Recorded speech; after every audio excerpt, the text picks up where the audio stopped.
And it doesn't even have to be right now. Other challenges in the past that you've had that like you've had to pivot and kind of made changes and it made your business that much better. If you don't continue mastery in each of those different segments, you slide down in revenue. And then you have the same challenges all over again. The culture, the growth, all of the things that a CEO does, if that's your seat, that's what you need to sit in and drive and do and make happen. I would say the biggest change that we've made over the last year and a half, 2 years has been we are 100% setter closer model, and it is crushing it. One little piece of advice, guys, either they're starting their business and scaling it up, or maybe they're, an experienced real estate investor and want to get to the next level. What is one thing you'd recommend? Relentless focus. And if you are in one of those revenue ceilings, like for example, you're trying to break through 3 million, focus on your funnel and the basics. You're going to get what you're optimizing for and tracking. And so many of us, it's deal count and it's gross and it's everything else. And if you do that, that's what you're going to get. Do more of what you're good at and get the things that you don't like to do off your plate as fast as possible.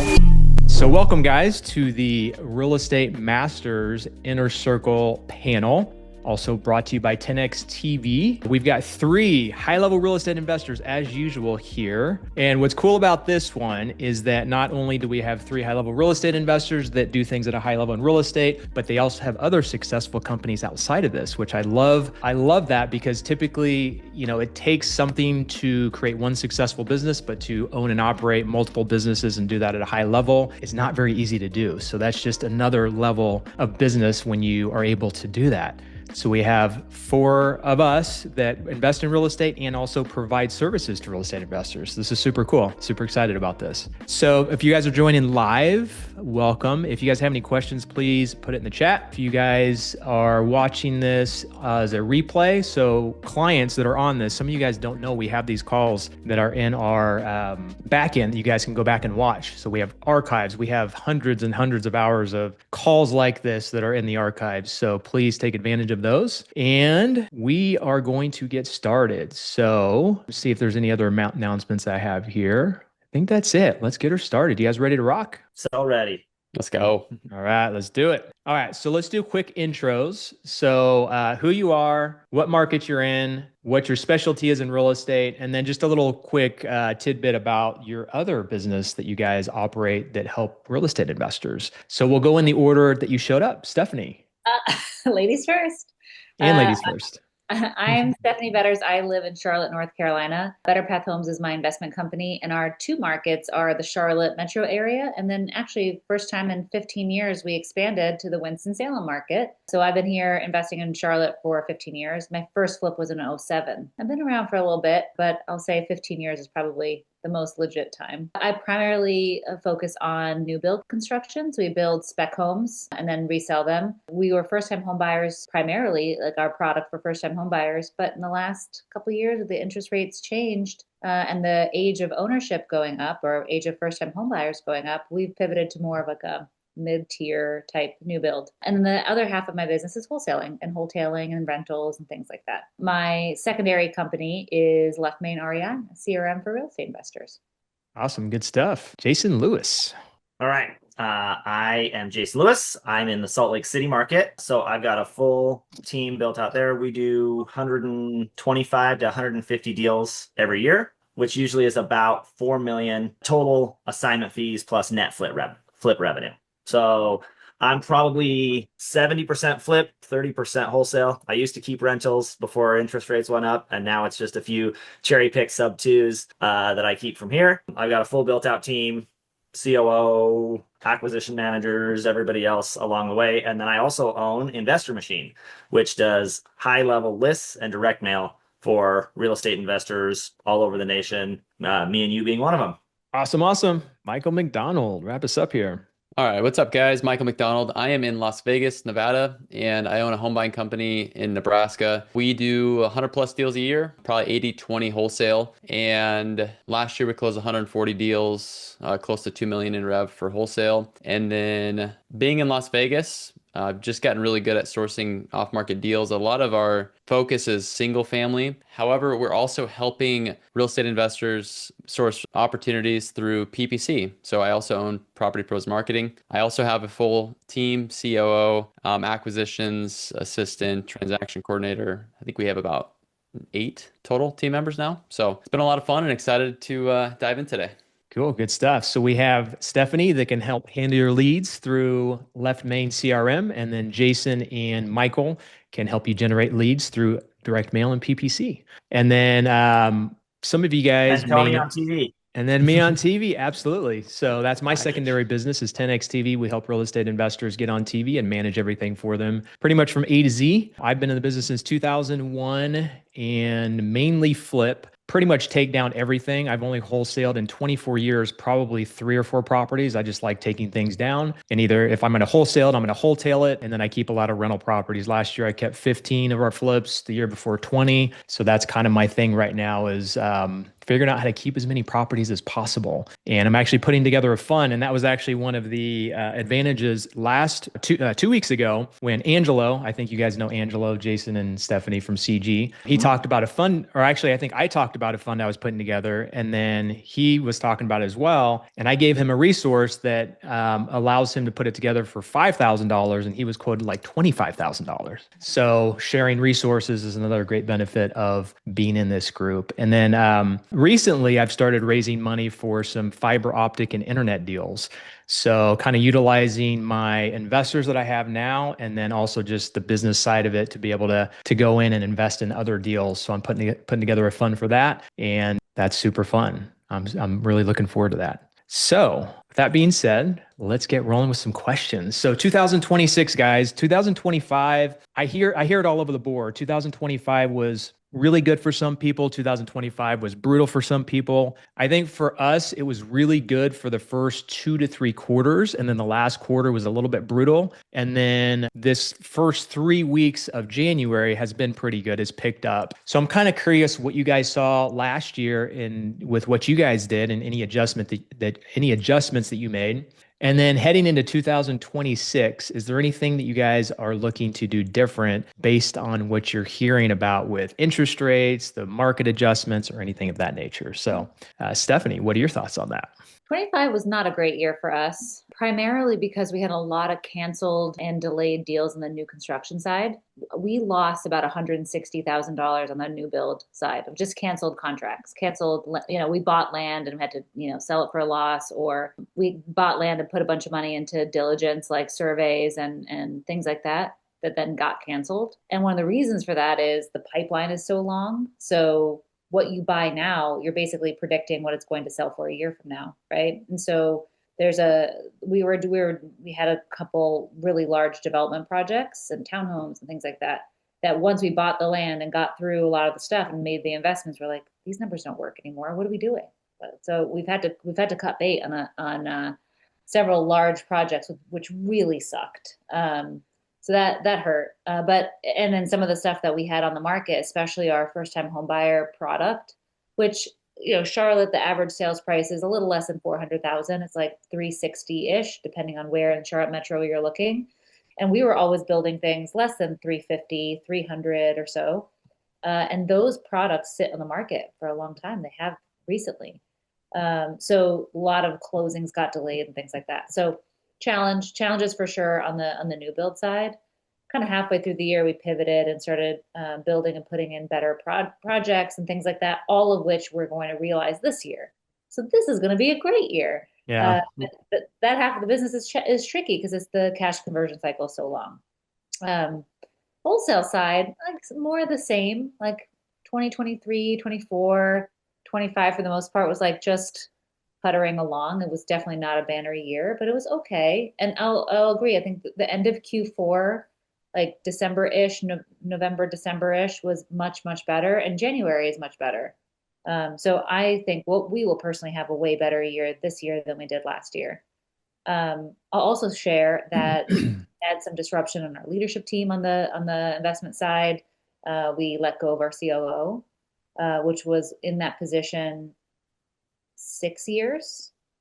And so just to, just be transparent with everybody, we have a huge competitive advantage that our team at Better Path, our leadership team, is tenured. Like, people have been there forever. We've been doing this forever. We've been doing decent for a while. And the leadership team like slowly got complacent and like just kind of checking the boxes. And then it's like, well, us as owners, we're not really involved. So like how much, how much am I going to stir the pot, right? And it kind of got to a breaking point with our COO. And so we had to let him go at the end of summer, early fall. So there was some disruption there as well that we paid for, and then had to make some corrections, and then now that's better. But you know, sometimes I think that tenured employees can be a blessing and also a little bit of a curse if you get a little lazy, like we did on the ownership side, and didn't hold them super accountable anymore because they were there for years. So that was my year. Some ups and some downs and some punches in the face. But what else is new? Cool. Thanks for the vulnerability and sharing all of that. Sometimes when you hear about people, multiple businesses doing this and that, it's like everything seems like great and shiny and all that kind of stuff. But behind the scenes, there's always some stuff going on, right? I think this last 3 months has been the most challenging for me as well. And so it just makes you stronger. You get through it. And usually there's something better that comes on the other side of it once you get through it. So thanks for sharing that, Steph. All right, Jason, what about you? All right. So I would describe 2025. So I'll follow Stephanie's transparency lead, and I will call 2025 average. Like, just if you were to take an average out, my last 5 years, it was dead on average. So when I exited this, and Stephanie are similar in that historically the wholesale flip company hasn't been the primary focus, but for her, Left Main, for me, Investor Machine has been more of the primary focus. And like, there's a person that needs to be in charge of growth at the company, which is typically a CEO. And if you're going to be the CEO, this is a lesson for everybody. If you want to start multiple companies, like, unless you have someone that is going to grow your other company, which is usually not most COOs. So unless you have a CEO who's really excited about growth and dedicated to it, there's a good chance that that company is going to go. And that may be a blessing because your other opportunity may be bigger. And guess what? With growth comes more problems, more transactions, more things that are potentially going to be headache. But if you're going to be a part-time CEO, because now you're going to have split focus between multiple things, it's like taking your acquisition manager and saying, hey, acquisition manager, I want you to be half acquisition manager, and then I want you to other half do TC, for example. What's going to happen to that acquisition manager's results? They're going to go down because now they have split focus. There's an incredible the power of single full focused energy. So we're talking, you started by talking the glamorousness of having multiple businesses and how that's cool. And all of us have successfully grown multiple very profitable businesses, but it's not all like cupcakes and daisies and rainbows. So I exited Creation Utah to put more focus here. And then we did 5 years of basically, now credit to the team, if the market has gotten substantially harder year over year over year, and we've continued to maintain and have little growth, et cetera. But 2025 was another one of those years of overall pretty flat. So for me, quarter by quarter, I like to think of things in weekly revenue because like end of year numbers just seems like pie in the sky. Like, it's what did we do every week? So Q1, we averaged 72,000 a week. Q2, we dropped down to 62. Q3 came up to 66, which our goal in all of this was to be at 88. So we were under goal in all of those things. And then Q4 was actually our best of all of them. October was 88, November was 112, and then December typically doesn't pull way back for me, but for whatever reason this year, December sucked. It was 36,000 for 78,000 total. So ultimately we wound up at like 3.7 for the year, and the goal was 4.5. So the other part that you asked is lessons learned. So I would say biggest lessons learned is for 2025, Creation Utah was really light on working on the business power. I had Rob, my COO, who's awesome, but he was entirely locked up in working in the business. Just when you're doing 150 transactions, there's a certain number of like final CMAs that need to be run and questions that need to be asked and personnel issues that need to be dealt with that had him pretty locked up. I was largely focused on the other side, and I didn't have a lot of other like implementation resources. So, we worked a EOS Sharper type process where we said, okay, these are the rocks, these are the things we want to do, etc. And he and I went through probably like most painful exercise ever, where at the end of the year we went over, okay, what's every rock we set for the year? What's everything we said we were going to do? What degree did it get done? And how much did it really move the needle? And it was like almost nothing, like little things here and there, but it wasn't impressive. So like Why did we get the same results largely? And I mean, fortunately, very blessed. Like a 3.7 flat, same result, still netting great money. I'm not complaining, but again, it was flat the same. Why? Because we did everything basically the same at the end of 2025 as we did at the start of 25. So what am I doing different? It's two things. One, I invested. So one thing we don't think of oftentimes as investors is we're all about investing in a rental, where it's like, okay, I'll buy a rental and I'm going to take this, 20 grand and I'm going to put this much money down and I'm going to invest into a rental that's going to this. But the thing that we don't think about that the rest of the business world does is investing in the business. Stephanie just did this with Left Main. She raised a bunch of money and dumped that money into her business to grow Left Main.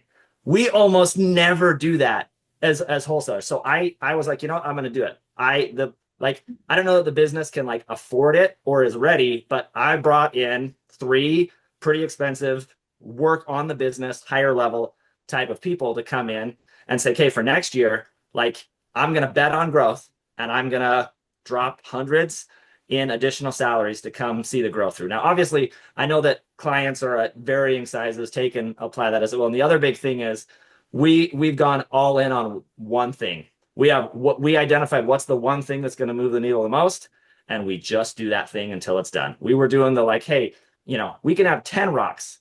And, yes, these are the 4, but we've got 10, and we were slightly rolling all the balls along the way. And ultimately, none of them made it to where it should be. So we're all in on right now. It's construction. We've got a construction list, and that's the one that has the most potential revenue for us. So that's all we're focused on all day, every day. So that's my year and main lesson and what I'm doing different for this year. Want to get motivated sellers that nobody knows about? Introducing 10x TV. If you want to create credibility in your market, find deals that nobody else knows about, and crush your competition, you need to check into TV commercials. It is the new buzz in the real estate investing industry since we introduced it several years ago. I've been using TV commercials myself for the last 12 years and it's absolutely crushed it. So if you want to learn how to get on TV and to do something that little to no people are doing right now, go to claimmymarket.com. Again, that's claimmymarket.com. We usually only work with 2 investors per market, so if you're interested, reach out to us and book a call to see if you can claim your market before anybody else does. Now back to the show. How about you, Michael? How was your year and what are you looking forward to and what are you planning on in 2026? It's going to be tough to follow up that one, Jason. Yeah, I just love the vulnerability that you guys are sharing here, and I think it's important. So I want to take people back just briefly, and then I'll get to this year. 2023 was a brutal year. I almost quit business because of how hard it was, transparently speaking.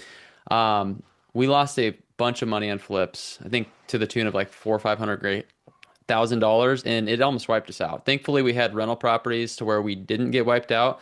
That led to me realizing that profit is, gross profit is really vanity and net profit is sanity, right? I know you guys have all heard this. So what happened is we were investing a lot into our team and business, and our overhead got to $150,000 a month. And our profit went from 2.2 the previous year to half of that. So we lost pretty much all of the difference there.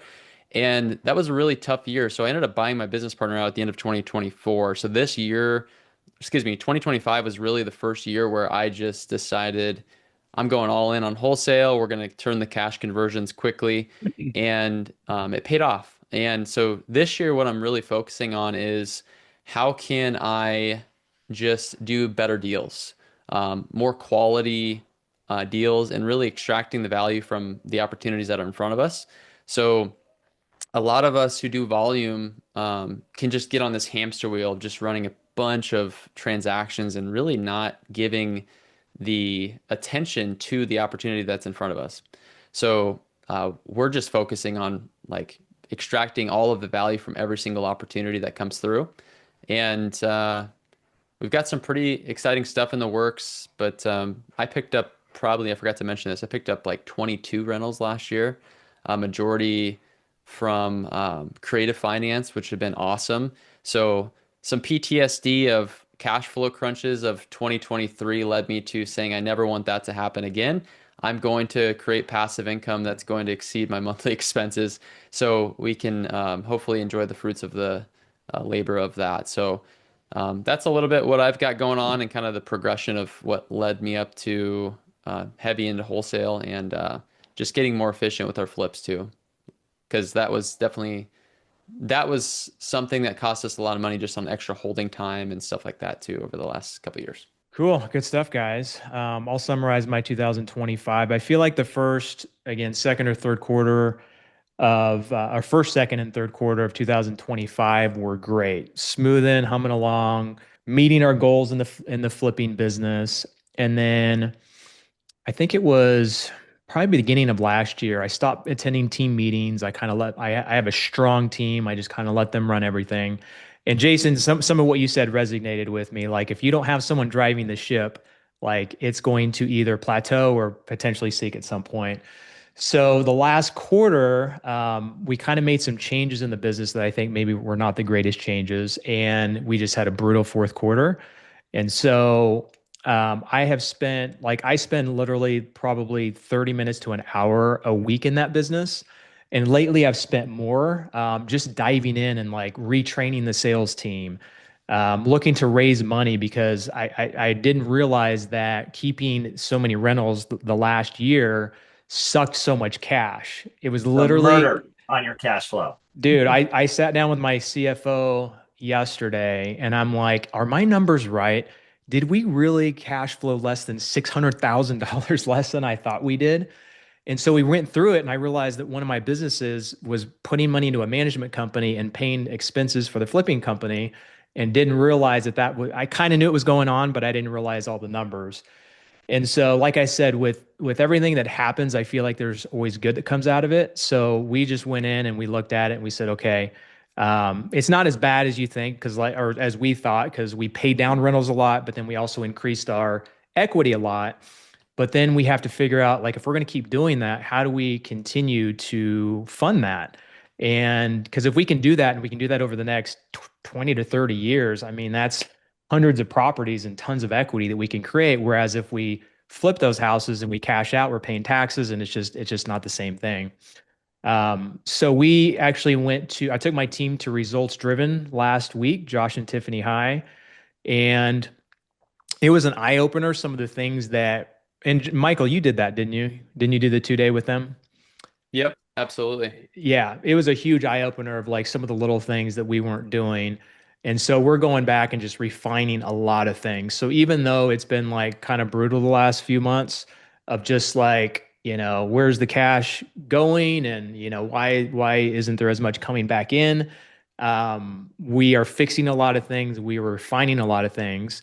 And I think a good lesson for all of us here is that, um, I think having multiple streams of income is really what helps. So like through this whole thing, this last quarter, it's like I've got other businesses that are doing really well that if it weren't for those businesses, I'd be panicking a little bit. In fact, 2019, I had a whole reset year and I had the one main business of real estate investing. I had a couple other things on the side, but that was the thing driving everything. And when we had something like this happen in 2019, which I feel like it's like every 5 to 10 years, something like this happens where it's just like a big wake up call where you have to reshift and kind of remaneuver some things.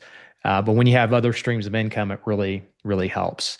So I'm looking forward to 2026. We're getting our team a little bit leaner. We're cutting some things down, putting better processes in place, and hired a high level coach for us to refine our sales process because I feel like that's kind of dipped this last quarter. So, all right, good stuff, guys. So let's look at it. You guys kind of already answered my next question, but I'll go ahead and ask it anyway. I was going to ask if there are any challenges to your business and what you're doing to help solve those challenges. So it sounds like we already kind of dove into that. But do you guys have anything else that you can think of and it doesn't even have to be right now, other challenges in the past that you've had that like you've had to pivot and kind of made changes and it made your business that much better? Because I think anybody who's listening to this right now is probably having some kind of challenge and some could be having major challenges right now. So Stephanie, is there anything you can think of that you've had to do in the past to kind of shift that has made your business a lot better now? I think first things first, I've come to re-acknowledge that there are really set revenue ceilings in this business, in the REI business, in that if you don't continue mastery in each of those different segments, you slide down in revenue, and then you have the same challenges all over again. And so and this is my opinion, so take it for what it's worth. But what I've seen over the years is that there's a really significant ceiling at 3 million in revenue, like between 1 million and 3 million. And you cannot break through 3 million unless you master your funnel. Like your funnel has to be tight, just the leads that are coming in, the conversions, and how you're managing that process, and then your appointments and your offers, and the sales process that happens there, and the transaction process, and the dispo process, your financing process, all the post-end stuff. Like you have to master that funnel, and then you pop up to 3 million. The next ceiling that I've faced is at 5 million, and you don't cross 5 million unless you have really significant leaders in your company, like good leaders that manage and hold everybody accountable. And just like Jason said, and you said, CEO is one of them. Like somebody's got to be waking up every morning thinking about, how do I make this company better? How do I grow this company? What do I do? And then encouraging those leaders on the team. So that was one of the biggest lessons for me. And because of that, like our revenue slid down right under the ceiling that I've been through before. Like we've cracked this ceiling before. Like I was in like the next ceiling, which is at 10 million, which is all about data and efficiency and tripling down on things and understanding the market metrics and microeconomics. Like that's where I was in my brain. I love that piece. And I'm like, shit, we slid all the way down here to the leaders again. So I think I was just reawakened to that process and the importance of continual mastery, and then even articulating those different revenue ceilings to our leadership team. And I realized that we never did. Like I've never sat and talked to my team about revenue ceilings. And I feel like I've gone to masterminds and talked about this until I turned blue, right? And I was like, I never taught my team this. And now they had to kind of discover this and feel the pain because of it. So I don't know if that answered your question well or not, but I feel like my main theme of what I learned and what I'm doing different is kind of reawakening my leadership and my co-founders leadership within our own company. And I got a little bit of a wake up call when I let the COO go too far on too long of a leash and didn't do that. I didn't do a good job, Yeah, that's the tough part when you have multiple things going on, is how much time do you really want to invest in this other thing, especially when you have something else that's doing like the thing, like really generating the thing that you really want, that's like a lifestyle and like life-changing thing that could that has happened, with reoccurring revenue and extra clients and things of that nature. So well, I mean, future, I think we've all been there. Yeah, but in the future, I think that we've all talked like, oh, you hire a COO and everything's great, right? And what we need to hire a CEO before I exit again, or my husband exits again, because I co-own that company with my husband and another business partner. And somebody needs to be the CEO there, and there's no way else to essentially step away. And I refuse to do things that aren't excellent. So it's horrible. I've learned these lessons before, and then we're learning them again. Like, this is so silly. I want to do it excellent. And we had a CEO gap for sure. That led to a COO gap and led to all these other things. Like, it's always our fault. Extreme ownership, yeah. Matter good or bad, it's our fault. More importantly, bad, our fault. Good is everyone else's fault, right? Stephanie and I move super in tandem. That's what the two of us do. And I think that was one of my big lessons. You learn from when you're young in this industry. Hire a COO and all your problems are going to go away as long as you get the right COO. And here's the thing, I gave a 90-minute presentation at CG on how hiring a COO was the best thing that ever happened to me and really should be the ultimate goal of every business owner and everything else. I still stand by it, and I have a COO at each company that is a total game changer, amazing. The thing that, again, the big extra lesson is, but you forgot CEO. And that's great that you want to have a lifestyle business, but like, you're wearing the CEO hat and doing a half a job at it. And because of that, your company is suffering. So like the culture, the growth, all of the things that a CEO does, if that's your seat, that's what you need to sit in and drive and do and make happen. The other thing that I say is like the difference between everything I want in the world and what I have is the difference between what I say you should do on a podcast or at a mastermind and what me/my team are actually doing, right? It's very easy to show up in this group and say, oh, we should this and this. Oh yeah, do that and that, and then you go look at your own business and you're like, I'm not doing any of the stuff that I'm saying everybody should be doing. Like, I got to go down and actually do this stuff that I'm coaching other people to do. So we're very much so in that focused on the fundamentals and the funnel as well. So right now, the first part for us, and answer your question, Tony, first is I'll run through my lineup of things we're working on and what we're doing. So first is construction, and it's the fundamentals. It's, can we successfully project how long and how much it's going to cost to remodel a house, and can we stick to it? We got way off on that. And we, on average, it was costing us an extra $9,000 per property to do that. When you do things at that volume, 9,000 off, and because of that, there were a bunch of things that went wrong. Our average flip went from like 55 to like 29 last year. If we do our same numbers and just run everything back to what it was before and fix that, it's like an $800,000 fix. So it's like, hey, I could start all sorts of cool new things and I could venture into all this stuff, or I could just do what I know how to do, which is successfully project and stick to budget, and then successfully list at the right price and not come back and be like, hey, it's been 5 months and this house is still listed at the same price. Why did we never drop price? I don't know. Every week we talked about it and you said you want to drop price and you said no. Like, there was no process. There was no anything to make sure all of these things happen the way they should. So that's what we're attacking, number one. Then similar on marketing. Month after month for a year, I looked at the marketing and said, okay, here's everything that we've got and here's the numbers and this is producing. Okay, what changes are we going to make? And I think we'll stay the course. 12 times in 2025, that's what I did, right? So that's fine because I got good results, but my results certainly didn't get better because we literally didn't do anything different. So now it's going in and saying, okay, it's creating an SOP. What exactly are we holding this marketing channel accountable to? It's a person at the company that every week is responsible to say, I have to get this many leads. It needs to be this cost per lead. And once it reaches this point, we make changes. It's rolling out things like content, a brand that we are really excited about. Again, fundamentals on marketing. Then it rolls to sales. How much time are we actually spending listening to calls?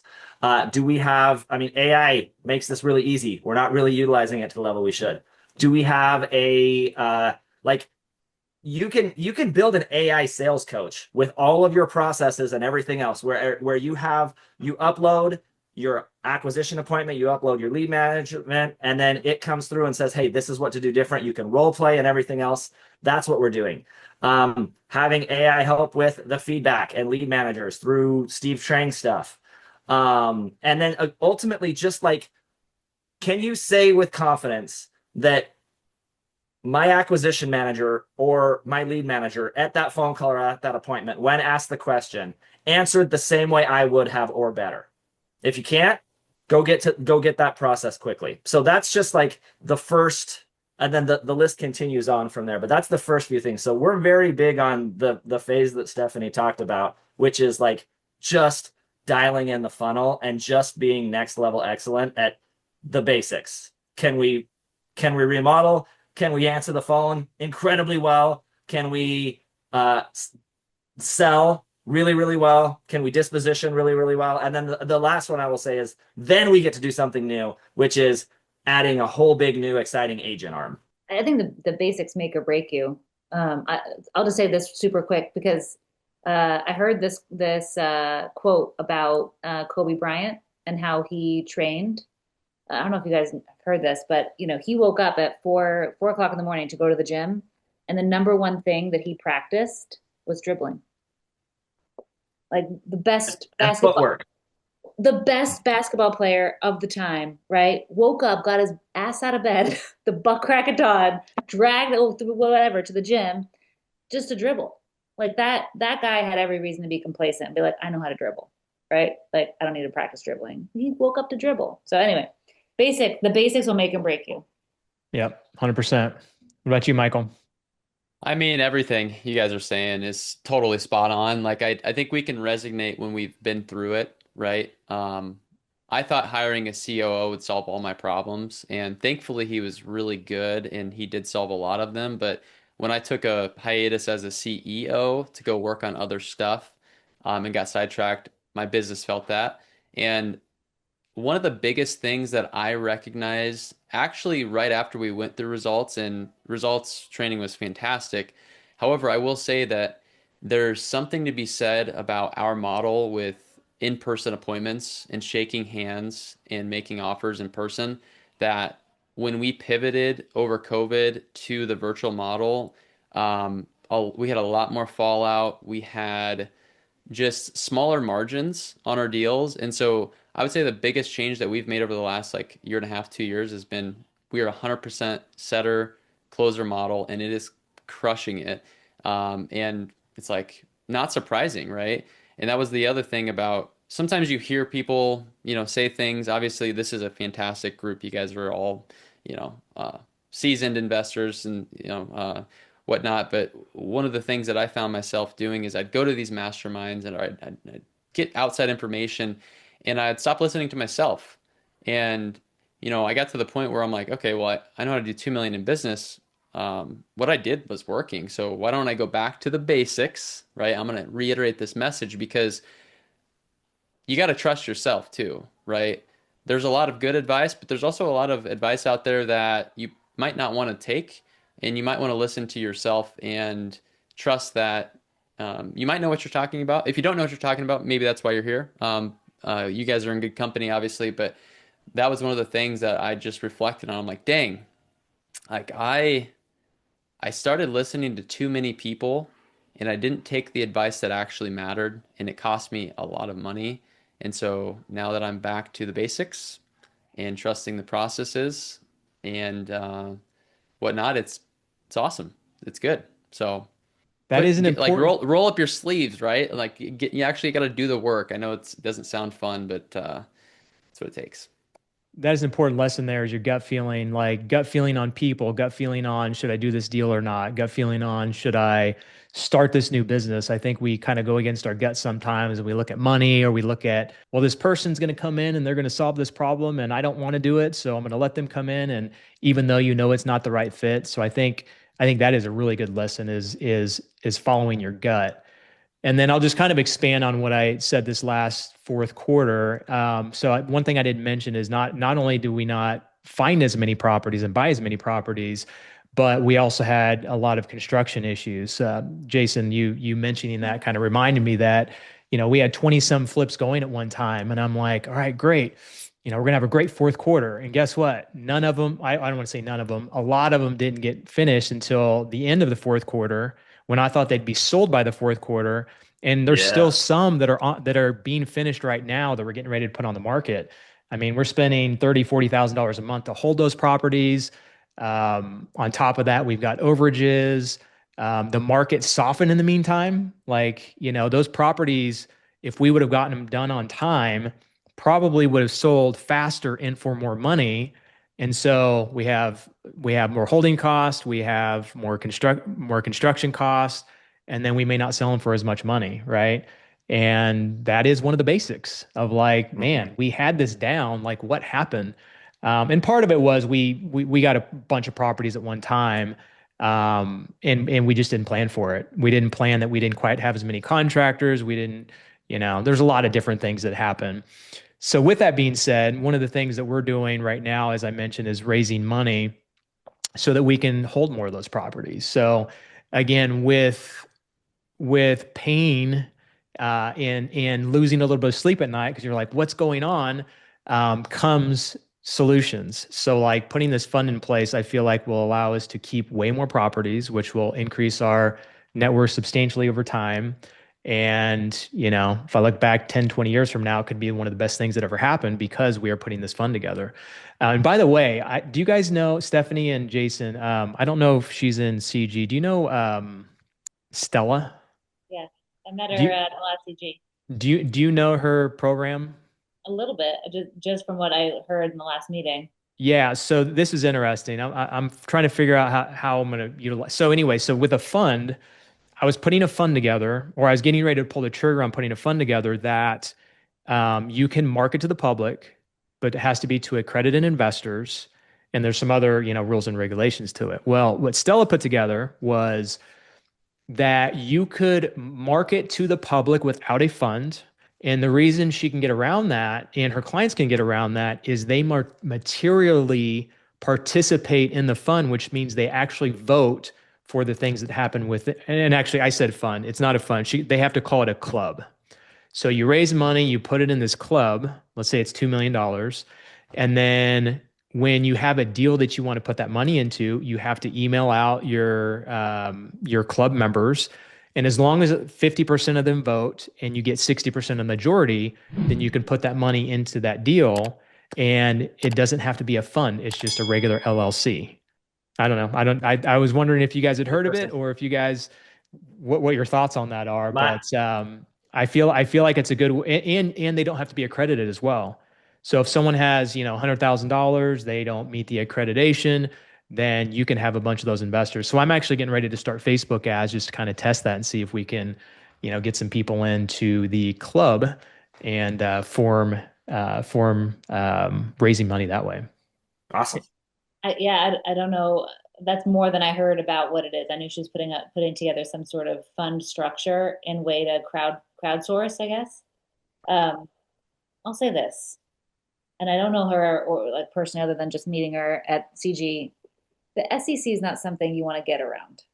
I'll just throw that out there. I raised a lot of money on the venture capital side and learned a lot about the SEC, and I don't know. That's stuff that like you can go to jail for. So I have no. It could be completely valid, and I'm not trying to paint anything there, but like just before you get into something like that, just be real careful about rules that you're trying to get around associated with the SEC. Like I would do it so clean that you could get inspected up and down and be fine, right? Because it only matters if something goes wrong. So I don't know. Yeah, and I'm still due diligence on Due it, but diligence, they yeah. said that they actually have the sign off from the SEC that if you follow these guidelines in which they do within their, because all the money goes into their platform, it doesn't actually come to you, it goes in their platform and then it gets distributed where everybody votes. So totally, I get that, and that's something you definitely do want to follow the rules and regulations. So, Jason, did you say you were raising money as well?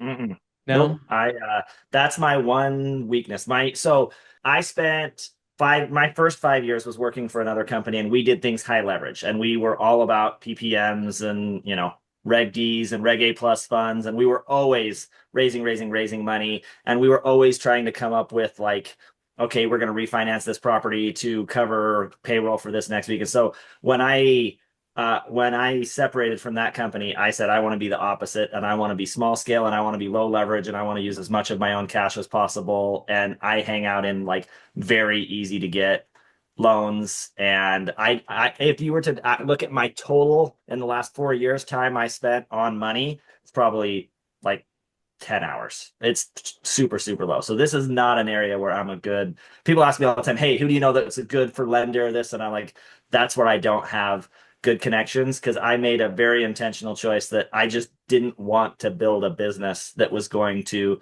be cash heavy because I saw the downsides of it for 5 years. Now people doing that well are making way more than me.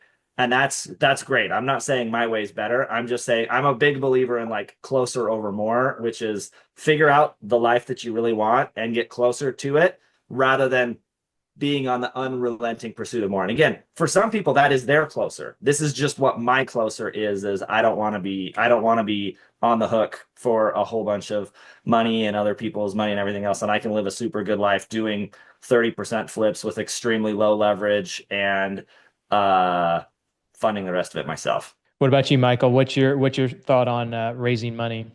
I would really piggyback off of what Stephanie said. I think a lot of people got themselves in trouble um, on both ends of the spectrum.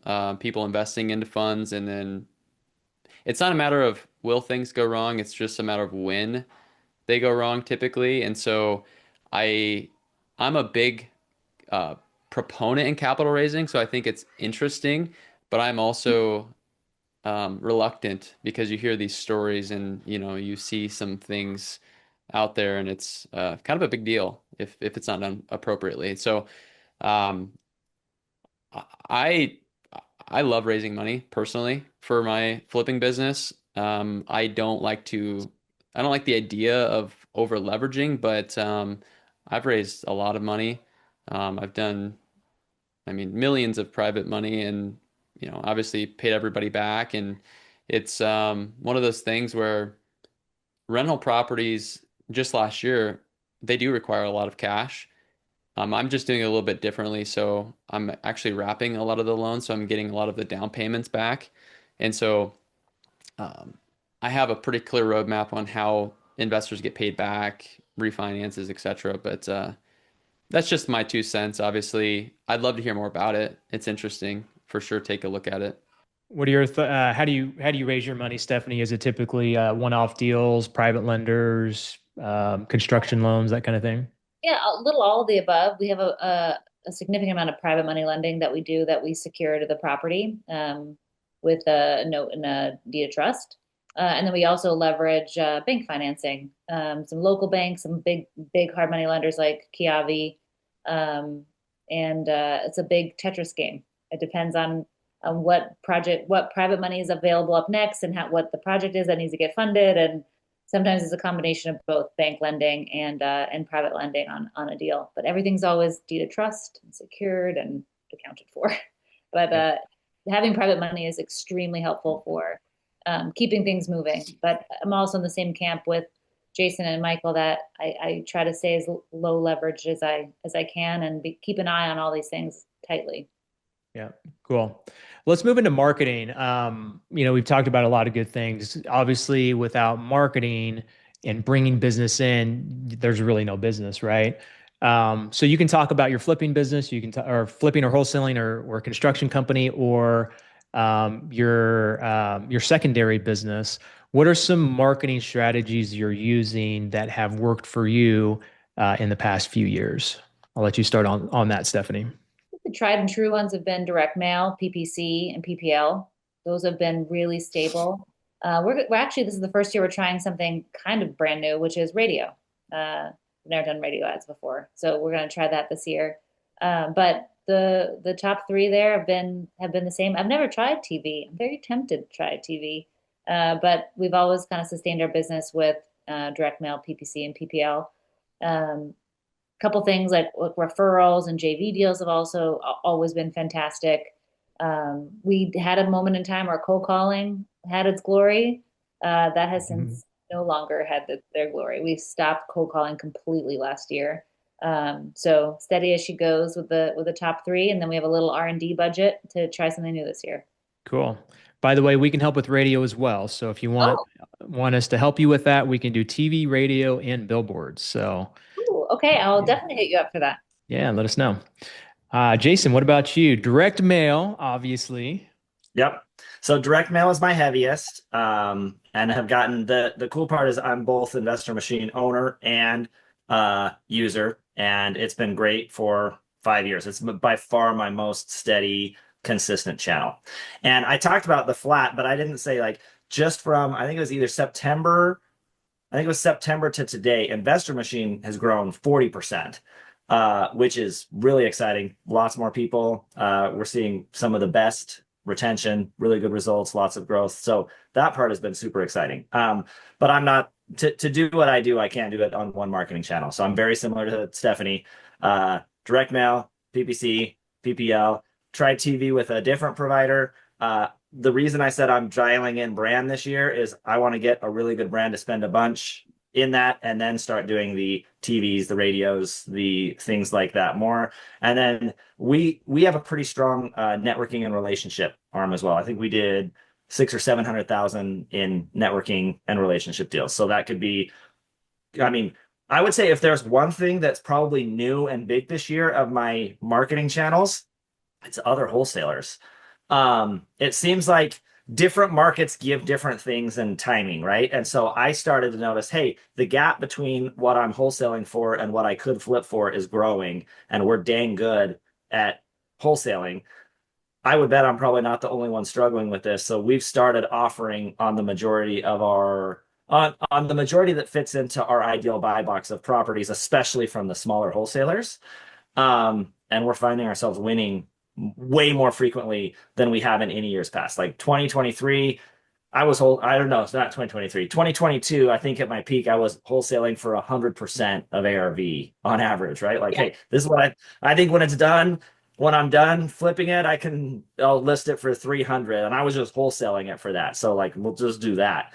But now, as those numbers are starting to widen, different markets give different times and things and opportunities. And so I'd say the one I've been most like, mail has been steady, Eddie. PPC has been steady. The PPLs are always a disaster, right? Like this one's great, then it's awful, and then this one's good, and then the other person's bidding here. Like we're not making money, but we're keeping the acquisition managers paid on PPL. But I would say the one I'm probably most excited about this year are the other wholesalers. We've always gotten deals from other agents. We've always gotten pocket deals, but just like straight up, I showed up at the walkthrough and I bought a deal from a wholesaler to flip has been I feel like the market uniquely gave that one this year. Does And anybody it's have so easy and it costs nothing. Does anybody have anybody dedicated to networking with wholesalers and agents and that kind of thing? I have three. You have three that do all not just not inbound leads, but actually go out and find the deals? They get not a single inbound lead. Literally the only way they can make money is they are 100% B2B salespeople. They never talk directly to a consumer. It's just B2B business reps. And they are helping me both on the disposition side and on the acquisition side because B2B is what helps with the dispo. But that same person is the one you're talking to that you could acquire a property through. Hey, you're talking to a realtor, talk to that realtor about buying our houses as well as us buying their houses. So I've had three dedicated people doing that for years and years. Wow, very interesting. Cool. Awesome. Michael. I'm curious, Jason, how do you compensate those individuals? Because that's one of the things that, we're really good at wholesale, but I'm curious on the relationship building side of things. So is it okay if I ask you a couple of questions on this piece? Sure. Two Yeah. parts. First part would be, how do you compensate for the disposition of your wholesale? And then how do you compensate for them sourcing a deal from the referral base? Is it different? Yep. So I give them a small base, and by the way, disclosure, I'm not sure that this is having done this for a while, this got me to where I am, but I'm not sure that it was perfect. So I'm not giving this my full stamp of, dude, this pay structure works so great. So, but in general, it's gotten me to where I'm at. It's not bad. 30,000 base. And then if they dispo a property, I have 3 tiers. 1% is, dude, you were a phone answerer. That's it. We sent it out to the email and they called you to say, hey, I want to buy this house. And then you sold it to them. That's a 1%. You get 5% if you proactively sold it. AKA, they wouldn't have called the list. You outbound called them, you emailed them, you knew from everybody on the list, these are the people that might be interested. You went and networked with an agent. Basically, an outbound effort is 5%, 3% then is in between. And I will say, I think 70% of what I sell, and it might even be as high as 80, is the 5% property. So because we're in this market, especially because we're doing outbound efforts, that's the reason we're wholesaling. And now that's not to say I wouldn't wholesale them, but the offer that wins that is the highest is coming from the outbound stuff 70-80% of the time. Gotcha. So that's the pay structure there. And then on the acquisition side, if it's a company provided lead, hey, we were doing some work for one on the MLS, we're paying 10. If they get it 100% cold, they networked with a realtor and they got a pocket listing or whatever, I'm paying 20%. Which, if you think about it from a marketing standpoint, if you get a 5x return on your marketing, you're paying 20%. So paying 20% to a person to get you a deal is basically the equivalent of 5x marketing return. Got you. So Okay, 20% on outbound, and how much was inbound? So 10. 10. Okay. Yep. So if they get an acquisition deal through a lead that I provided where it's hey, so for example, again, part-time CEO, I'll get a phone call from somebody that says, hey, Jason, we've done deals in the past. I'd love to get you this deal. And I basically hand it to them to say, hey, you just take and work this. I'm not going to call them. I'm not going to negotiate it. I'm not going to help with the transaction coordinating. You work this start to finish. That's 10. And then I got the origination of that phone call. That's 20. So on the dispo side of things, what was the 3% part? I missed that. The 3%. So there's the crystal clear 5%. This was 100% outbound.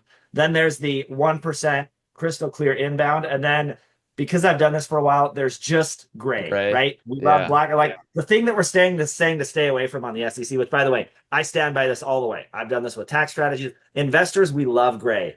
And there's just certain areas where gray comes back to bite us. And anything that relates to the SEC, I'm a white boy all the way. Because in other things, I've gone gray because that's what we do. We're investors. Oh, I'm sure it'll be fine. And I'm talking to like this attorney and this CPA, and they're all saying it's fine. I know it seems great, but everybody I trust is saying it's fine. I know this other person did it. They said it's fine. And then you talk to the government person, be it at the IRS or the division or whatever, and they're like, not fine. So if the consequences are enough, go white. Yes. There we go. Thanks, Stephanie. Um, so 3% is for gray. Got you. So are they competing against each other on the dispo side of things? Are they all trying to sell every deal for the most amount? 100%. Yep. I took my dispo list, I divided it 3 ways, and they don't know what each other's offers are. So, because what I would get is like what you can get is the fat dispo person that's like, dude, I'm going to get paid no matter what. I'm just going to take whichever one's easy. These guys make nothing unless their buyer wins. So they go to war on every single house that I have against each other to dispo every single house. What system do you use to run all that for like the outbound to be able to see, did they call in or did they reach out? Like what tracking system do you use for that? What do I use or what should I use? I want to know what you use. Okay, I'll answer both. What I should use is left main. What I do use is follow up boss. And we've like follow up boss. Jason, there's still time. What's that? There's still It's time. coming. We're working on it. Yeah. Follow up boss is amazing for that specific use case. But in terms of like all of the AI improvements and everything, like they were great when I started it 5 years ago, but the world moved a lot since then, and they're kind of still basically what they were then. So I wouldn't make that same choice today because of the difference. But in 2022 or whatever, or 2021, when I made that choice, yeah, I believe it was 100% the right choice. And absentee CEO sticks with what he's been doing. That's funny. All right, I'll go just quick. Thank you, by the way, Jason. I appreciate the insight there. It's an area of improvement for us. I think we can do a better job maximizing. Marketing for us. I know it sounds really cliche to like shout out your best marketing source as what you provide others for, but it is PPC for us. I get it. It's okay. You're following my lead. No, I bet Tony's best source is TV. Yeah, right. And I'll give well for us just we focus on quality. Like it's I don't get as caught up on like the cost per lead. Obviously it matters. We focus on just getting the absolute hottest, highest intent sellers. So some of our biggest deals have come from PPC. And then TV, we've been running TV with Tony for, gosh, what, 5 years? I mean, it's been a long time. About five. And I think I think you crush it on TV, Stephanie, by the way. So highly recommend you look into it. Yeah. Really good for brand recognition. And we complement that with radio. So they hear you, they see you, right? It's powerful. And we're knock on wood, we're about to set a record for our biggest assignment fee ever from TV. It's a multifamily deal in Nebraska. It's going to be $175,000 assignment fee. So pretty stoked about that. I'll probably be going out to dinner tomorrow night once that thing closes here in Las Vegas. Nice, So. very nice. Better be more than going out to dinner. Maybe I'll fly out Vegas, to you can hang spend out. close to that. What's that, What's Jason? that? I said in Vegas, you can spend close to that on dinner if Yeah. you're not careful. Yeah. That's We're- just we're- dinner and a couple shows. We're going like I'm not your typical Vegas goer. I have 3 kids, so I usually, it's not the club, it's Kids Town or something like that. So Nice. Well, cool. Hey, I'm glad you jumped in and asked questions. That kind of gave me the idea of, hey, what do you guys want to know? Do you guys want to shout out any topics or questions that you guys want to collaborate on here in the next 15 to 20 minutes that we have? Let's throw in AI. So, Jason, you mentioned AI. I think Stephanie, you said you're using Steve Trang's AI answering service, if I'm not mistaken. And then Jason, I think you mentioned that as well, or something about his AI service. So AI, I'd like to hear more about what you guys are doing. So Stephanie, if I remember right, you kind of gave your stamp of approval. It's been working pretty well for you. Yeah, Steve definitely has a fantastic product for objection-proof AI, both for the AI answerer and callback service, but also sales training and role play bots are really good. I use them, and I also am beta testing smartphones inbound. They're in beta, so I think get the request to get in their beta program, but they have an inbound live answer thing. So we kind of do both. So the way it works is if there's an inbound call, it rings all of our our lead managers first. If nobody picks it up, instead of it going to voicemail, it goes to the smartphone live agent. If there is a call that comes in that somehow missed by all that, or there's a follow-up that is still uncontacted, that's when Steve Trang's thing calls it. So they're like, I'm using them as backups right now. And I'm kind of a person first type, which is funny to say now, like human first versus AI first, but I'm a human first kind of thought process, but really great backup to have the AI set appointments for you. And it's really good. It's definitely super good. And then we use a ton of AI for predictions on the left main side. So our one of the big things that we've released in the last year or so has been auto enrichment and predictions of leads already in your system. So they refresh every hour and pick up new intent signals to sell, like foreclosure and absentee owners and vacancy, et cetera. And if you don't have that lead in your system, we give it to you as a prospect. That's been a game changer for us from a efficiency standpoint. With people that we've had in our system for years that are just like languishing in follow up. Now they kind of rise to the top of the heap when we know they're in foreclosure. So that's been really, really cool from a data number and prediction standpoint. So smartphone, so that's just in beta right now. That's not necessarily for the public. You can request to be in the beta group.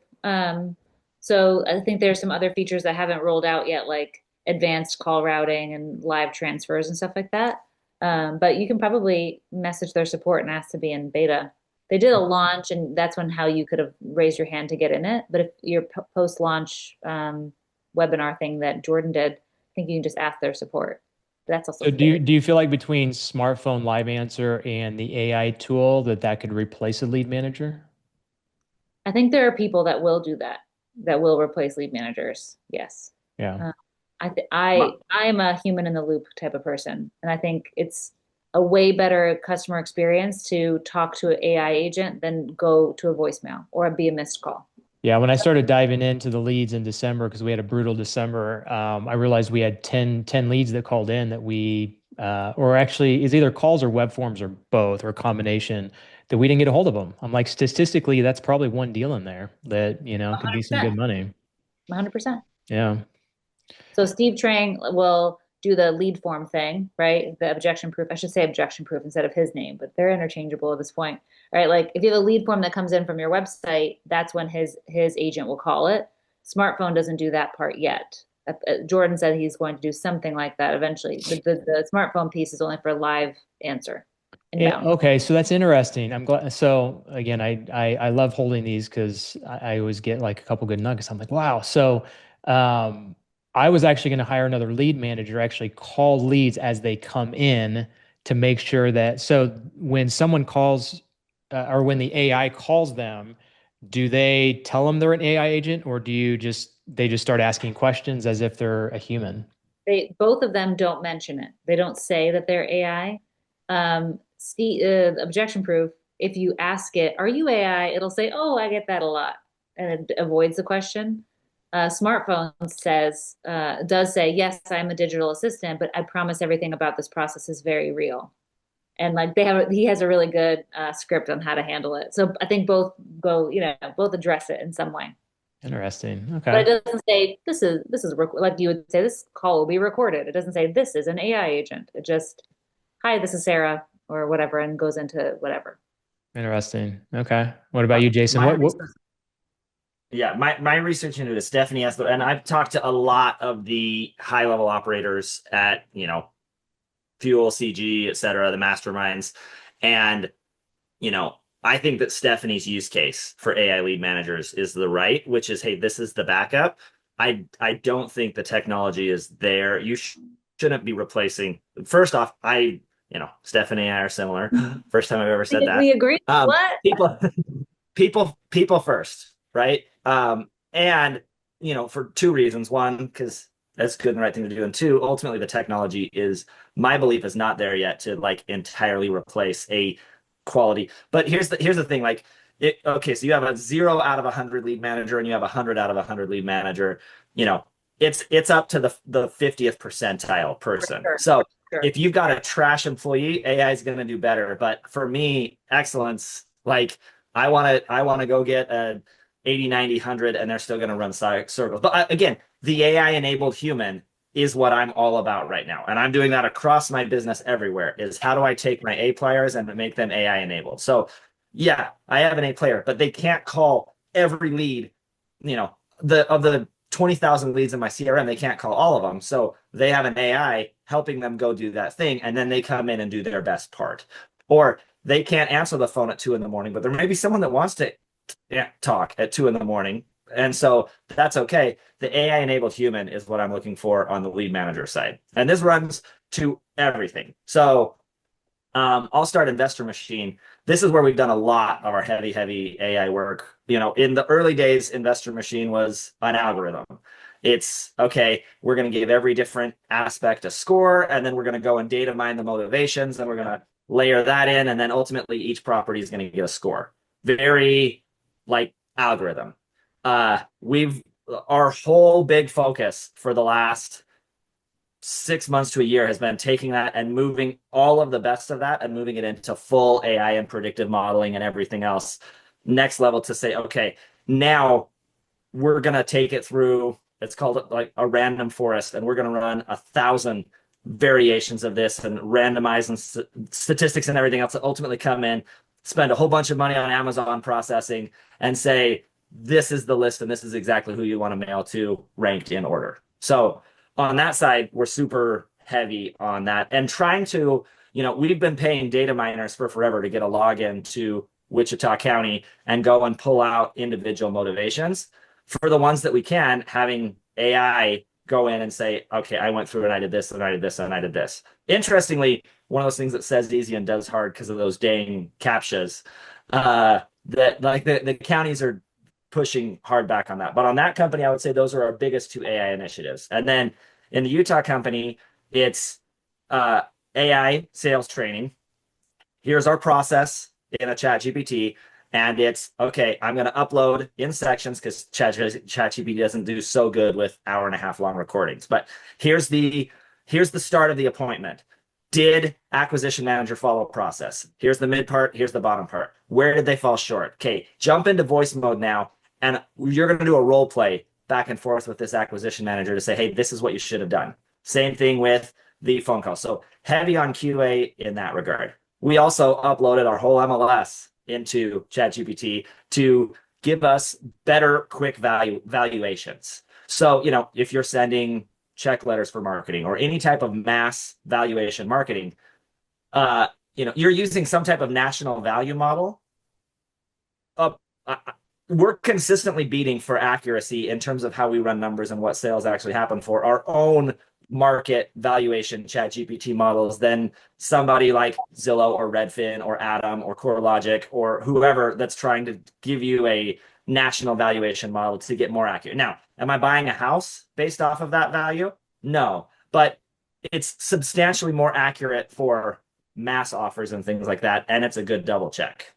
So when you say you uploaded the MLS, when you uploaded the MLS, you basically just pulled the comps, and then so it'll take the addresses and it'll kind of map it out for you. So if you put in, hey, what's the value of this property based on bedrooms and baths, it'll kind of pull it up for you. Exactly. Yep. So we got like an extended, we call it our CMA University extended process.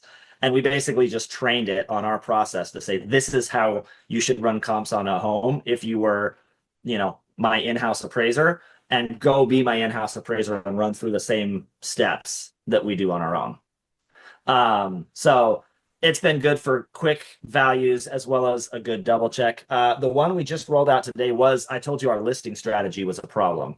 So same thing, we trained it on price and what we should list it at.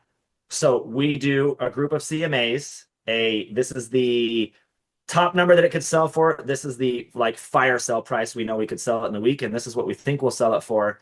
And then we give it like a market report, because every home is its own market. Man, if there's one thing I was reminded of in 2025, it's that you buy a home at this price point in this area, and you know, there's 6 months of inventory there. Absorption rate is on average, the average home is going to take 6 months to sell. And you buy this other one and there's a month of inventory. On average, that home is going to take a month to sell. So we train it on all of that. And then we say, okay, what's our listing strategy?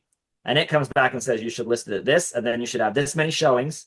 And if you don't have this many showings, you should drop it to this on week 2. And this is what week 4 should look like. 2, you should only drop if it's awful, but 4, you drop. 8, you drop. Here you drop. And based off of this, here's your whole listing strategy. Now you don't have to make a whole bunch of hard decisions and decision fatigue. And again, I told you my problem is stay the same. So it comes back and says, here's your strategy based off of everything you said. I can vary from process if I want, but now I at least have a listing process taken and built, again, with an AI-enabled human. My COO, who's one of the best number runners ever, is looking at making sure it agrees, but it's helping him. It's making him more efficient. It's giving him a double check and making it so we have a process for listing. Little things like that all over the business is what I'm doing with AI. That's a really cool use case, Jason. Thanks. We rolled it out today. I'm pretty excited. That was literally my meeting 2 hours ago with that. So I have zero results of like listing improved by X amount or whatever. That's literally today's rollout. All right, I'm gonna look forward to the CG presentation about the result of this thing. Awesome. I like that it takes away the emotional aspect of it because you just like kind of get burnt, right? On when something's listed, you're like, ugh, all right, fine, I don't know what to do. I'll just drop it, or it's cool. Yeah. For me, it's I'll leave it the same. I don't know. I'm tired. I'm not all the way in this. I'll just leave it the same. Leave it the same. Why do we still have this house? Oh, I bought this in Q1 of 2025. It is 2026, and this house is still on the MLS. How did I let this happen? Oh, I left the price the same for 9 months. That's probably why. 1 week at a time. That's the problem I'm trying to solve. I think people are dropping their prices too fast though. Like I'm keeping we've been selling properties really fast, but lately they've been taking longer. And I've been keeping them the same price longer, and we've been getting offers even a couple months after we put it on the market, close to full price. So I've got one that's about 3 months on the market that I'm like, okay, maybe I need to do something with this one, but I'm just kind of sticking tight to my prices. And then worst case scenario, I may just refinance those and keep them. So yeah, but it's a nuanced, complicated decision because the micro market you're in, 6 months may be the expectation. And maybe it's not about price. It's just, hey, townhouses in Ogden, there's just not a lot of buyers. And you got to wait. And you need to project when you buy it that it's going to take you 4 months to sell that house. And you didn't need to like cut price 10% because it just takes 4 months to sell that house. Versus another house, you could hit 4 months and that was a 1 month inventory. And it's like, dude, you just blew it. You were 20% over. You thought you were right. And you're going to stay there for the next year unless you drop price to what's reasonable. Like it's throwing all that data in and then saying, based on that, this is the decision that you should make. That's going to make sense because we're prideful, we're egotistical, like we're like, no, we said it was this price and I ran the numbers, dang it, and I know better than the market what that house is going to sell for, and if I just wait long enough, the market's going to tell me I was right. Yep. What about you, Michael? Are you using AI for anything, or do you want to talk about inbound, how you're doing your inbound process? Yeah, so I was kind of under the same belief a lot as Jason, especially with the calling component, but I would say a lot of it goes back to your business model. And so one of my buddies who actually uses Left Main, Stephanie, Mr. Beardsley, I'm sure you know fairly well. He flew out to Vegas and we met up for lunch, and he was actually showing me the calling that he has set up, and he does like a virtual model. And I was totally blown away. Simple Talk, I think he's using. He's using Simple Talk, and Good. isn't that incredible? It was For just like outbound or inbound? cold calling PPC leads. He Oh. runs PPC with us, and his budget's getting bigger. He's just continued to scale that up, and it's just like I'm like, dude, why would you have an AI talk to your PPC leads, right? And he showed me the conversations, and I was listening to them, and it blew me away, and I was like, dang, like these are pretty solid like AI bots, right? For communicating. But like the biggest thing for me is like it's the model, right? So he does nationwide, it's Novation pretty much only. And so I think it works really well for that. And just like the setter model. So they're basically booking appointments. They're not closing deals. They're not making offers, right? So I think from that use case, it makes pretty good sense. And it's very effective because a lot of times people are hard to reach too. So that's a big one. For us, we're really using it for operational, right? And so my COO actually developed, which sounds crazy, an operating system basically with the help of AI. And it's like the best dashboard you could ever imagine having for a view of everything. And basically, it's going to replace Slack, it's going to replace QuickBooks, it's going to replace pretty much everything. And it's been really fun to be able to see something like that just get developed from scratch with the help of AI. So pretty stoked about that. What is that again? Be That's replacing QuickBooks and He basically just developed something from scratch. And I'm still trying to wrap my head around how he did it so quickly. But you AI. know, yeah. journal entries, I mean, the whole 9 yards, chart of accounts, everything that you need, but it all communicates together and it's all one view. So it's pretty exciting to say the least, trying to bring, I don't know about you guys, but like you have like 50 tabs open on your computer or 20, and there's like property management software, um, QuickBooks, Oh yeah. Slack, this one, this one, this one, this one.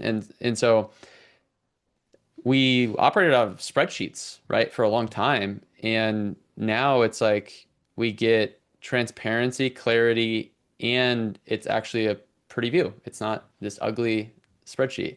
So that's pretty exciting. And we're going to continue to innovate that. And who knows, maybe eventually it'll be available someday to other real estate investors who want to, add that to their arsenal. But for now, it's just helping us innovate. Outside of that, that's pretty much it. Obviously I'm a huge chat GPT guy. I'm using call recordings and building out bots and trying to communicate, you know, feedback loops quicker with the team. But we use a CRM that's has that integrated already, so it's okay. It's not the best. Cool. Do you guys record your in-person appointments? Oh, yes, that was actually what I was gonna say. That's huge. So total blind spot, as you can imagine. How do you audit your in-person appointments? We actually have in-person recording functionalities with that as well. And so that scores them based on the conversation, who did most of the talking, that kind of thing, which is Mhm. pretty helpful. And then also just an eye opener too to be like, why didn't you go for the close again? Like you've had it, you were that close. Like you needed to ask again. Or And why did you give the price first instead of letting them give the price, why did you leave there without a contract? So yeah, that's a game changer. I think for in-person appointments, you gotta be running that. So Jason, you're recording, it sounds like. Mhm. Yeah, we use Applaud. Yeah. We record all of them, and I will say, like, full transparency, we are so good at recording, and then we're super good at sending them through Steve's thing to get a score, and then we're super good at letting them hang out in a Dropbox and do absolutely nothing right now after that. And so that's coming. Again, I told you I only get to work on one thing at a time. It's construction, and then like I think solving that is number three. I know exactly what to do, and I'm so excited to do it, but it's not $1 million problem. That's the construction thing. That one's coming, but it's third. And then we got so many recordings just sitting there in Dropbox doing absolutely nothing that we're gonna do so much more with, and it's gonna be a game changer. Well, at least you have the data, right? At least you're collecting it, and that way when you're At ready least we're collecting it. Yep. yeah. And Cool. someday, look out. Are you recording, Stephanie? You're in person? Not No? in person, no. And partly for the reason Jason said, like we did a little bit a few years ago, and then no one ever listened to it. And you're like, okay, well, this is a lot of work for nothing. So Yeah. maybe sometime in the future, but not right now. Yeah. All right, cool. We'll wrap up, guys. Thank you for your time.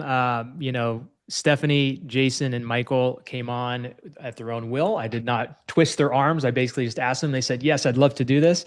Hopefully you guys got value out of it, and everybody who's listening in got value out of it. So we do this every 2 weeks. If you guys want to be a part of this, if you're listening somewhere and want to get access somehow, just email me at tony@prohomebuyer.com and we'll figure out how to get you access. One last thing, one little piece of advice, guys, that you would give in 1 minute or less to anybody here that's on the call that either they're starting their business and scaling it up, or maybe they're, an experienced real estate investor and want to get to the next level. What is one thing you'd recommend? Stephanie, I'll let you start us off. Relentless focus. And if you are in one of those revenue ceilings, like for example, you're trying to break through 3 million, focus on your funnel and the basics. Getting to 1 million is a lot about proof of concept and just throwing some things on the wall and trying to figure out what works or what you want to do or what you like. After you're past that $1 million mark and you're trying to grow and get past 3 million, it's just all about the basics of the funnel, your conveyor belt. And so just relentlessly focus on that. And guess what? You got to pay attention to that no matter where you are in the revenue ceiling cycle, right? So somebody has to own that and love it and watch it and nurture it. So got to be maniacal, right? That's right. How about you, Jason? I will say you're going to get what you're optimizing for and tracking.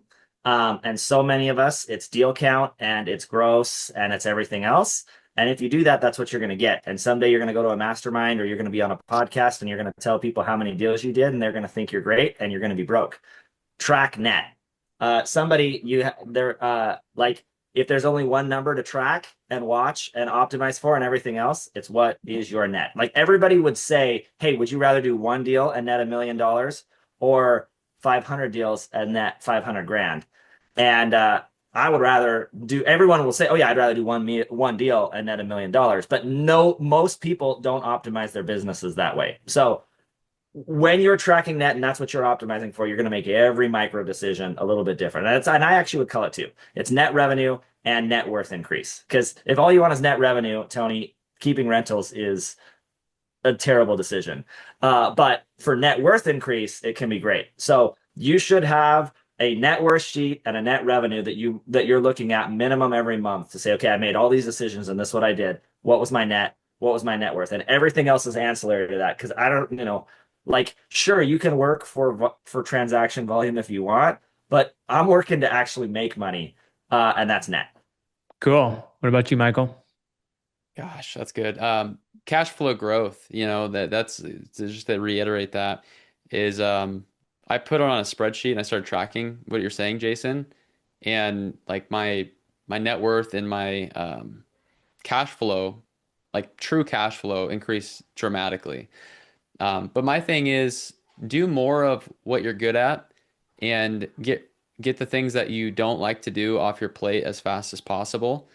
And, focus on what you want, not what somebody else on a podcast is sharing or, what you think you should have for your business. And I think a lot of that comes back to doing it, one big deal versus doing 500 little deals. It's like, I want to be profitable. So I'm going to do the things that are going to get me closer to that. Right. So, a couple things there. Cool. I want to apologize to those listening in. There were some questions that came in. I was looking at the chat and then I noticed on the right, there's the Q&A. So I'll wrap up with my thoughts and I'll try and answer a few of these questions here. So I would say knowing your numbers. And I used to hate when people would say that because I'm like, I know I'm making money and that's all I need to know. Right. And then, something happened, the last quarter of last year. And I'm like, man, I didn't like my numbers were there, but I wasn't really looking at them. So if you have really good dashboards, which we have pretty good dashboards, just look at them more often. Some you may only have to look at once a month. Some you have to look at once a week. And then if your sales are down, you should be looking at them maybe even daily. So someone asked, like, what are the metrics that you would track? I think the biggest metric you would track, and that's hard to say. I mean, there's so many different metrics. I think ROI on marketing is a big one because then if you're spending the money in the right places. But then dialing in your sales numbers, like that's a big thing because your cost per lead could be great, your cost per appointment could be great, but if you're not getting a certain amount of deals per appointment and then some of those other metrics that you really need to track, then you probably have a sales problem. We have clients sometimes that we get on TV and they're like, hey, we got 60 leads last month, but we didn't do any deals from TV. And I'm like, well, I don't think that's a marketing issue. I think that's a lead conversion issue. And if you know those numbers and you see them, then you can do something about them. Well, last quarter, again, last year, our numbers were not very good. And I wasn't looking at them very closely because things were, teetering along. So I would say know your numbers, look at them. Dashboards. We have a scorecard that my team looks at every week with each other. It's called the stoplight report. If it's red, numbers are off. If it's green, numbers are good. And just keep the relentless focus, like Stephanie said. I mean, things are going to happen. Things are going to kick you off your horse. You just got to get back up and keep going. So thanks again, guys, for coming on here. Jason and Michael, I've known you guys a long time. I appreciate you guys and everything that you guys do. Stephanie, we just connected recently, but it's good that I think we've talked 3 times in the last, few months. So hopefully we'll continue to talk and network and Tony. So just continue. so you know, it's What's that? We're friends now. We are friends. Yes. I'm in your circle. All right. Thanks, guys. We'll see you here in a couple weeks. Those of you that are joining us every 2 weeks, and we'll see you later. Have a good one. Bye, guys. Bye, guys.